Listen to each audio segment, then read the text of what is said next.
स्वागत है आपका। मैं हूं आपके साथ मानसी जायसवाल। राम मंदिर को लेकर रोजाना सुनवाई जारी है। हर रोज इस मामले में एक नया ही मोड़ देखने को मिल रहा है।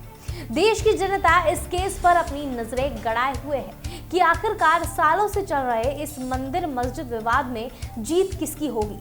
लेकिन एक बात तो पक्की है कि जीत किसी की भी हो, किसी एक की हार होनी ही है। अगर आप हमारे चैनल में नए हैं तो सबसे पहले चैनल को सब्सक्राइब कर लीजिए। इसके साथ ही बेल आइकन को भी जरूर दबाएं, जिससे हर अपडेट आप तक समय पर पहुंच पाए। बढ़ते हैं खबर की ओर। आपको बता दें कि अयोध्या भूमि विवाद में बीते बुधवार को सुप्रीम कोर्ट ने पक्षकारों की तरफ से पेश की जा रही दलीलों की डेडलाइन निर्धारित करने के साथ ही इस बात का संकेत दे दिया है कि इस मामले में 17 नवंबर तक कोई न कोई फैसला आ सकता है। मुख्य न्यायाधीश रंजन गोगोई की अध्यक्षता वाली 5 जजों की पीठ के 18 अक्टूबर तक ही सुनवाई पूरी होने की समय सीमा तय करते ही हर किसी को अब इस विवाद पर फैसले का इंतजार है। सालों से इस विवाद पर लोग अपनी आंखें गड़ाए बैठे हैं। दोनों पक्षों से इस विवाद पर सुप्रीम कोर्ट के फैसले का इंतजार है। हाल ही में कुछ नेता राम मंदिर केस को राजनीतिक रुख देने की कोशिश कर चुके हैं, जिन्हें 19 सितंबर को पीएम मोदी ने जमकर डांट लगाई।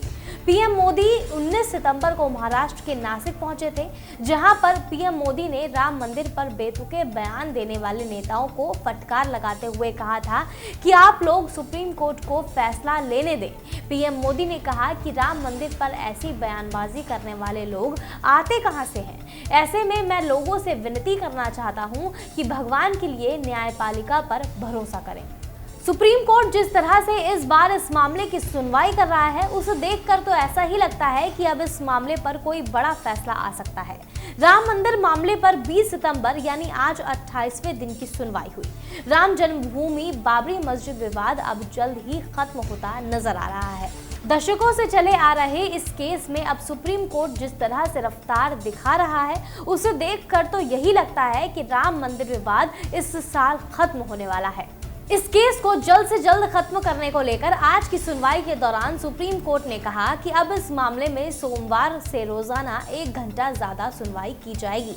आपको बता दें कि सुनवाई का 1 घंटा इसलिए बढ़ाया गया है ताकि अयोध्या मामले की सुनवाई को किसी भी हालत में 18 अक्टूबर की डेडलाइन तक पूरा किया जा सके। चीफ जस्टिस रंजन गोगोई की अध्यक्षता वाली 5 जजों की पीठ ने इस विवाद के दोनों पक्षों के वकीलों से कहा कि उन्होंने रोजाना सुनवाई में सामान्य प्रक्रिया के तहत शाम 4 बजे की जगह 5 बजे तक सुनवाई का फैसला लिया है। वहीं सुनवाई के दौरान मुस्लिम पक्ष के वकील राजीव धवन ने अपनी दलील पेश करते हुए बाबरनामा का हवाला देते हुए कहा कि अयोध्या में मंदिर ही बाबर ने बनाया था। हिंदू पक्षकार तो गजेटियर का हवाला अपनी सुविधा अनुसार दे रहे हैं, लेकिन गजेटियर तो कई अलग अलग समय पर अलग नजरिए से जारी हुए थे। लिहाजा सीधे तौर पर यह नहीं कहा जा सकता कि बाबर ने मंदिर तुड़वाकर मस्जिद बनाई थी। मस्जिद पर संस्कृत में श्लोकों पर धवन ने जवाब देते हुए कहा कि उस समय ज्यादातर मजदूर हिंदू होते थे, तो वो अपने मुताबिक इमारत बनाते और बनाने से पहले पूजा पाठ भी करते थे। इतना ही नहीं, काम पूरा होने के बाद निशानी के तौर पर कुछ लिख भी दिया करते थे। साल 1855 से पहले के गजेटियर पर भरोसा नहीं किया जा सकता है। चीफ जस्टिस के इस बड़े ऐलान के बाद दोनों पक्षों को फैसले का बड़ी बेसब्री से इंतजार रहने वाला है। दोनों पक्षों के दिलों में एक बार फिर से न्याय की आस जाग गई है। इस मामले को भारत के चीफ जस्टिस रंजन गोगोई की अध्यक्षता में 5 न्यायाधीशों की संविधान पीठ सुनवाई कर रही है। इस पीठ में न्यायमूर्ति एस ए बोबड़े, न्यायमूर्ति DY चंद्रचूड़, न्यायमूर्ति अशोक भूषण और न्यायमूर्ति S अब्दुल नजीर भी शामिल है। जिस तरह से रोजाना सुप्रीम कोर्ट में राम मंदिर पर एक नया ऐलान कर रही है, उसे देखते हुए लगता है कि अब जल्द ही अयोध्या केस की सुनवाई लाइव देखने को भी मिल सकती है।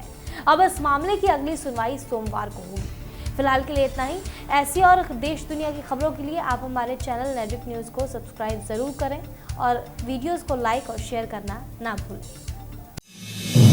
आप देख रहे हैं नेट्रिक न्यूज़, साहस सच कहने का।